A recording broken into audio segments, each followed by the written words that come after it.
How's it rockin', Dween Nation? You're listening to the Dween Sports Podcast. We're about to get underway. But before you give us a listen, we'd love if you could like, comment, subscribe, and share. We are posting weekly sports content, and we want to build up the brand that is Dween Sports. Thank you all, and enjoy. Welcome in, Dween Nation. This is your host, Justin Pius, alongside Genoa Agudelo, and we're here to discuss starts and sits for your fantasy matchups for Week 15 of the NFL season. That is also the first week of the the fantasy football playoffs. My goodness, and it's a lot of decisions to make, a lot of tough decisions. Thursday night has come and gone, so we're here to help you with the rest of the weekend. Hopefully, you didn't get slapped with one of these unfortunate Juwan Jennings or Deebo Samuel. Garindo didn't. I mean, there's no touchdown score tonight, so hopefully he didn't play Purdy. I think Puka was right under 100 yards receiving. Kittle did. I think he got 6 to 8 points. So just not a great night of fantasy football, unfortunately, to kick off the fantasy playoffs. But hopefully, with this advice that we can give you today, that whatever decisions you can make moving forward can help you win. But before we do all that, how you doing, Genoa? Yo, Dween Nation. Yeah, Justin, what a boring Thursday night matchup. Obviously, we believe the rain had a lot to do with it. Otherwise, there could have been some fireworks there tonight. But yeah, I mean, if you had your Puka Nakuas, your George Kittles, I mean, wow, Stafford even, Purdy. I mean, man, I think they all combined for like barely 25 fantasy points or even, not even. And Deebo Samuel is in, talks of probably being, one of the worst picks of all year, a fantasy football bust and whatnot. And so, I think after the fantasy playoffs are all gone and we can give out some awards there, Justin, some Doing Sports fantasy awards, probably should do an episode like that. Yeah, we can have a bust conversation and a lot of these players could be potentially in there. But other than that, Justin, we're putting Thursday away. We're looking towards the Sunday and Monday night there, where we gotta get a win out there in Dween Nation. We gotta advance to the semis there. And what better place to come to this video, watch it, and just soak all this information down from you and I, Justin, to help everybody out there in Dween Nation get a victory this weekend. Yeah, I'm excited to start it off with my quarterback start of the week, which I got Bo Nix of the Denver Broncos. He gets to host the Indianapolis Colts. Both teams are coming off a bye, so you can't really use that argument there. They both should be prepared to go. But Bo Nix is, the first 6 to 8 weeks of the season, we were like, oh, Jaden Daniels is the rookie of the year. Then on this podcast, we talked about how over the last few weeks, Bo Nix has snatched that title. I think that he is the favorite now, and he needs to keep it up. This post-bye rookie bump and a good matchup at home. He's going to take advantage of it. He's got Cortland Sutton. His other weapons are, Devon Vele was whatever, but it's a lot of okay. But Sutton, you can rely on to get a touchdown this week.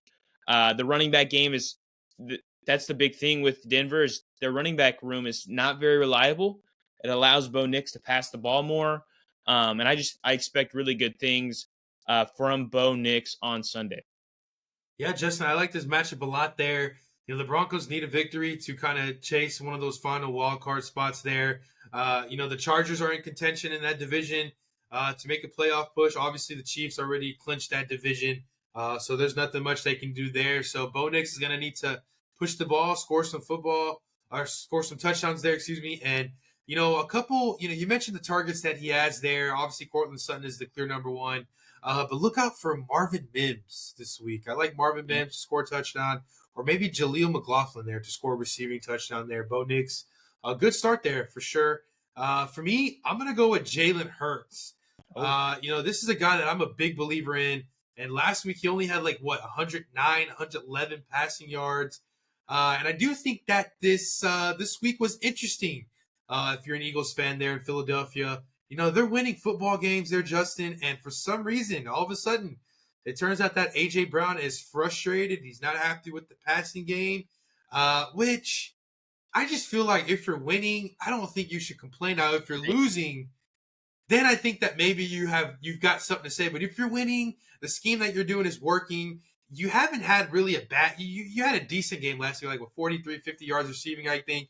But the week before, you were able to score, and the week before, you had 100 yards. So I don't think but anyways, pushing that all aside, I think that this week at home in Lincoln Financial Field, I think that the Steelers defense is going to be focusing on, stopping Saquon Barkley. And I think that maybe they could, maybe not. Saquon's on fire this year. But I think that this week, Jalen Hurts says, all right, I got something for you, A.J. Brown. I got something for all you haters out there. And I think Jalen Hurts has 4 total touchdowns there in the Battle of Pennsylvania. The last couple of matchups, the Steelers and Eagles have met up there, Justin. The Eagles have dominated. They've been phenomenal against the Steelers. And I think that it's going to continue there. I don't think that the Steelers are going to be able to move the football much without Pickens there. You kind of saw Russell last week, just a little bit, kind of missed Pickens there. But you know what? I think that Hurts at home. This is wintertime there in Philly. He's ready to go. They're ready to make this playoff push. There's a chance they could get the first, right? Yeah. There's a chance. They're looking to win that division there with Washington potentially getting an easy victory on the road there. So they need to get a victory too. So Jalen Hurts comes out on fire, gives a couple touchdowns to A.J. Brown. I hope you're happy like that. Give you some Devontae Smith there, maybe a couple push touchdowns. Who knows? Maybe a Johnny Wilson touchdown will be good. So give me Jalen Hurts as my quarterback start of the week. With Hurts, for me, obviously he's got the toughest matchup for quarterbacks with the Steelers. They are number 1. That is a tough one. He is home, however. But it's weird to me that kind of X factor in this game is a guy that's not even on the Eagles. It's George Pickens. The fact that he is not playing for the Steelers, most likely, makes me a little bit skeptical about Hurts' fantasy value just because I think they're going to be in command of this game. I don't see Pittsburgh having too much success compared to maybe we've seen in the past. Obviously, a couple weeks ago when they played Cincinnati, it was like bananas, touchdowns, and everything like that. But with this week, the funny thing is that Hurts was able to only throw for 108 yards last week, but still have 28 points, 27, 28 points in fantasy, which is wild. But it's because the tush push touchdown, a couple of passing touchdowns. But I think that this week Saquon gets back in the touchdown column. He didn't score last week, so I'm not. Obviously, you have to start him if you have Jalen Hurts, but I'm a little bit more pessimistic on his overall output compared to maybe some other quarterbacks around him. But that's my thought on that. He's still a good start. You got to start him if you have him. But yes, moving to the running back start of the week, I have Rico Dowdle. He plays the Panthers. Last week was phenomenal. He played the Bengals, and yes, he didn't get in the end zone, but he was getting all the touches, all the snaps. You saw Zeke on a handful of plays, but Rico Dowdle is establishing himself. Oh my God, I need like a second. He had his highest snap percentage of the entire season at 77%. So Rico Dowdle is establishing himself as the clear lead back, and he's got the best matchup you can ask for against the Panthers. I think Rico is the top 5 running back on the week. I would be starting him over. Let's help you guys out here if you're curious. I'd start him over Brian Robinson. I'd start him over Tony Pollard and Alvin Kamara. If you had to start Garindo, I hope you didn't, and you start Rico instead. Pacheco, I'd start him over Jonathan Taylor, Swift, James Cook, kind of like those guys. I expect Rico to be well ahead of those guys. But yeah, he's a great start this week. Yeah, Jess, I never know you were so passionate about Rico Dowdle there. You're just choking up there. Choking up. Hey, but Rico Dowdle has been on the start side for starts and sits in back-to-back weeks where I had him last week, which I thought he did good. He looked phenomenal, and I sort of wish he did this all season. I kind of am upset with the Cowboys. Shame on them for realizing when they're kind of on the thick of being out of it. Right. Now let's start using Rico Dowdle. I mean, oh wow, but they kind of should have realized this last year when they were kind of going back and forth with their backs. Obviously, now that they brought back Zeke this year, it's just not working out. Zeke could be on his kind of last leg there. This might be the last we see of Ezekiel Elliott. And so Rico Dowdle there, he has a great matchup there against Carolina. Obviously, a couple weeks ago in Carolina, Bucky Irving was able to shred, that Carolina defense there. And obviously Saquon was over 100 yards last week. That's Saquon. So, but still over against this Panthers defense that gives a ton of fantasy points to Rico Dowdle, to the running back position. And so, I think that Cooper Rush could have a fairly decent game there. But it's going to rely through the running game. And they are on the road. I think that Cowboys quarterbacks perform at a high level at home. But on the road, I feel like they should probably lean on the running game, which I like. For me and my running back, you kind of mentioned him earlier, just a few seconds ago. But I actually like Brian Robinson this week against the Saints. I don't think Jaden Daniels does a whole lot this week, like a crazy amount. Maybe he gets a touchdown or whatnot. But I think that the Saints are going to be giving it up. No one really knows the quarterback. I don't think Spencer Rattler is no longer starting, right? No, it's Hainer. Hainer. So I think Hainer is going to be giving up some.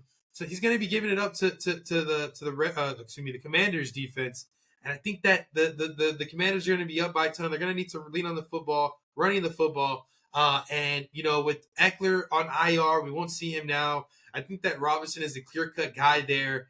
They did have the bye week last week, so he's kind of rested up, healthy, ready to go for the Commanders to make their playoff push. They're right there in the thick of things. So even if they don't win the division, they could end up with a pretty nice wild card spot there.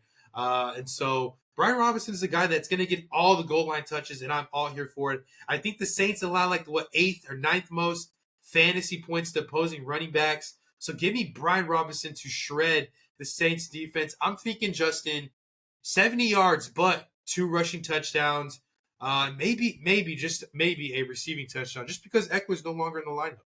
Yeah, no, I do still like Brian Robinson. I know I mentioned Rico over him. I still think Brian Robinson is a plus start this week.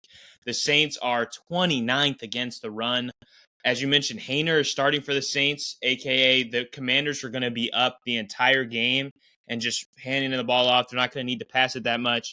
And I just think it's going to be a handoff. Brian Robinson, get close to the end zone, hand it off to Brian Robinson. As you mentioned, no Eckler, so you could see Brian Robinson getting catches as well.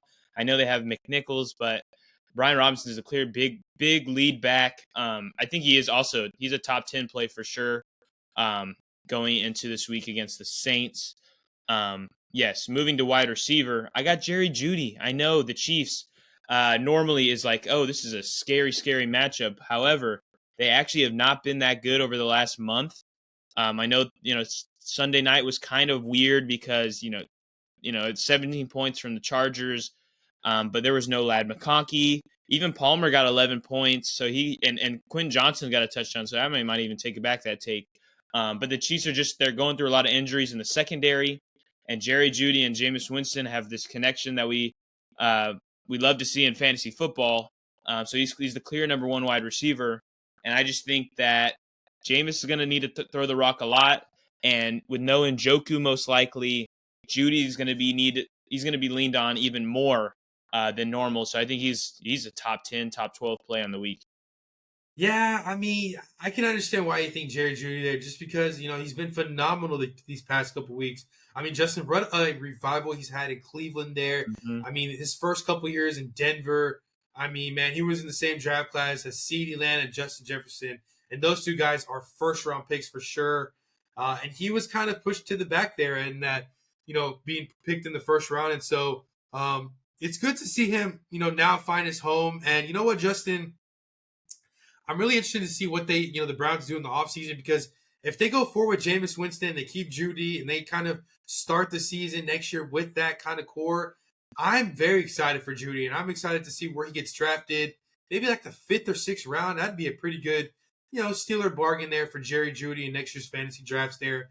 But he showed his potential now, and I think this is a somewhat of a scary matchup, because I feel like the Chiefs, they kind of get lucky defensively, but if you just don't have time to think about it. I love Jerry Jeudy this week for sure. But for me, I'm going to go with Jalen Waddle there. And we've touched about this a lot on these past couple episodes for, heading to week 15. He's a Houston native there. He's a phenomenal wide receiver. He's been going back to the, old Jalen Waddle we've known and love. The first 7 weeks, 8 weeks of the season, he has been so quiet. Obviously, Tua was hurt for a good amount of that part. But now that Tua's hot, ready, the Dolphins need a victory. They need a victory. And if Stingley's able to lock up Tyreek Hill, then you're kind of looking down to Jonnu Smith / Jalen Waddle. And I like Jalen Waddle to get a catch-and-run touchdown outside of 40 yards. The Texans secondary is a little bit questionable. I think Jalen Petrie, they announced today he's out for the season. And so That's really what they're missing. I'm not really sure if Kamari Lassiter is playing there. He's questionable. And this Texans secondary has been a little bit questionable. And at home, it's really seemed that they just give up plays. I don't know if you remember a couple weeks ago when we hosted the Titans. I mean, what a absolute disaster that was for my Texans, despite them scoring a good amount of points. But they were giving up touchdowns from long range. I think like Chris Okonkwo had like an 80-yard touchdown or something like that, which was ridiculous to me. Not to mention Nick Westbrook-Akine also had a great game in NRG. And so, we kind of give up a lot of points to opposing wide receivers. I remember, I think Amon-Ra St. Brown had a good game against us on that Sunday night matchup. So you can trust Jalen Waddle this week, right? Stingley's going to be matched up with Tyreek Hill. And I think that Waddle is going to be able to shred whoever's in front of him. As long as they give him the ball. He almost had 100 yards last week. He finished at 99. So I do that. This is the week where he does get to 100 yards. No, I like Jalen Waddle a lot. I think that's a really good pick. The last three games, two of the last three games, he's been really phenomenal. 99 yards, was one away from 100 last week. Then he had that New England game with 8 for 144 and a score. He was limited on Thursday in practice, so just stay alert on that. Make sure he's either logs a limited practice or a full practice on Friday. Definitely if he's full, then he's a must play. But right now he's being ranked around like Jamison Williams, Calvin Ridley, Jacoby Myers and Xavier Worthy. Like I would have Waddle way over those guys. And so, he's got a great matchup as you were talking about. I think Stingley will be focused on Tyreek. But regardless, I think Tua's finally locked in. Him and Jaylen have connected, which we hadn't seen all season long for the most part. I know there was injury in between there, but the Dolphins are finding their way on this offensive side, and it's involving not just Tyreek, but Jalen Waddle, Jonnu Smith, and Devon Achane. All are worthy plays for this week, and Waddle's a really good start at the wide receiver position. Moving to the sits of the week, though, the sad side, I got Tyrone Tracy against the Baltimore Ravens. Tracy has been a very solid running back since he kind of became the starter. Devin Singletary is just like barely involved nowadays, which is good. Like Tracy's the better back, and he's looked better and he's played better. And the last 2 weeks, against the 29th ranked defense, he put up 16. Against the 27th ranked defense, he put up 13. But he just hasn't had major boom games besides one game, that was 6-7 weeks ago. And then you run into the Baltimore Ravens defense, which they are top 10 against the running back position. So I'm worried about Tyrone Tracy and the fact that they're going to be down in this game. He won't get a lot of carries. Hopefully he gets some catches, but I just think that the Baltimore defense coming off the bye, they're going to be locked in. And with DeVito at quarterback or Drew Lock, I know it's DeVito being starting this week. I just don't see that team having the ball very often, and I'm not going to try to start Tracy. Yeah, absolutely. This is a bad matchup there. I mean, I'd start Charbonnet even if Ken Walker plays or not. Also, I honestly feel that Singletary can outsnap him this week, Justin. I know you mentioned that Singletary has really been getting snaps that much, but I think that he can outsnap him, and it's just a bad matchup at MetLife Stadium where they've just been unbelievably awful this year. You just never know when Tracy's going to get the ball. Obviously, I think he did score a touchdown last week, but that was against the poor Saints, which we mentioned at the top of this episode where they give a ton of points to the running back position where Baltimore doesn't there. So I definitely like Tracy as one of the sits. For me, it's Jameis Winston as one of the sits of the week. Ooh. I know you kind of touched upon Jeudy being a good wide receiver start this week, and he could be good. He can get his 5 catches, maybe get over 100 yards, but I just don't think Jameis Winston does all that much this week. And you know what? It's against the Chiefs in a potential cold weather game. And it's just the Chiefs are a defense that, like I've mentioned all year, they don't get turnovers or a crazy amount of sacks. They just get stops. They get batted passes on second and third downs. Sometimes they are so intimidating up front with Chris Jones that offensive line gets a couple false starts, and that's able for them to play 3rd and 15s well, and they just get stops. Like they'll get an extra pressure to the quarterback where they got to throw it away. They get a tackle for loss on a key second down situation. It's just I don't know if Jameis Winston is going to be able to move the football. This is going to be a potential low-scoring game there with Mahomes in this offense really not having an identity. I mean, God, what has happened to Travis Kelce? And, this is going to be a low-scoring game where, yes, I think Jared Jeudy does do good, but for Jameis Winston's sake, he has an interception issue. And I think that the Chiefs haven't really got an interception in a couple weeks. Herbert didn't throw one last week, and he was okay last week. But I do think that this week, Jameis Winston throws another interception there. He went to Pittsburgh last week and struggled. And I think that home against the reigning champs and their tough defense, Spags is going to throw a ton of pressure. And they're the most successful at that. I mean, their blitz rate is unbelievable there. And Kansas City is going to be able to figure him out. And I just don't think that they score a ton of touchdowns this week. Not to mention they haven't really got the run game going since Chubb's return. Even before Chubb, Jerome Ford has been awful this year. Very disappointing for him being that lead back. They could have had a 1-2 punch there in Cleveland, but they just haven't utilized it the best. So I'm going to go with Jameis Winston as my sit of the week. That's interesting to me. I can see both sides of the argument. To be your devil's advocate here, Jameis Winston has started 6 games since the injury to Deshaun Watson. He got, 34 against Baltimore. Phenomenal. Then he played the Chargers, got 12. So it was a good game than bad game. Comes off the bye against the Saints, 36. Then he plays Pittsburgh, 13. Then he plays Denver, 45. And then he plays Pittsburgh, 19. So he's kind of gone back and forth with big games. You might say, hey, the next one is a good game. That would be nice. But also just the fact that I can see your point with maybe Njoku not playing this game. He didn't practice today. So he could that would be a major blow to Winston's value because he targets Njoku, I think, more than just about everybody on the team.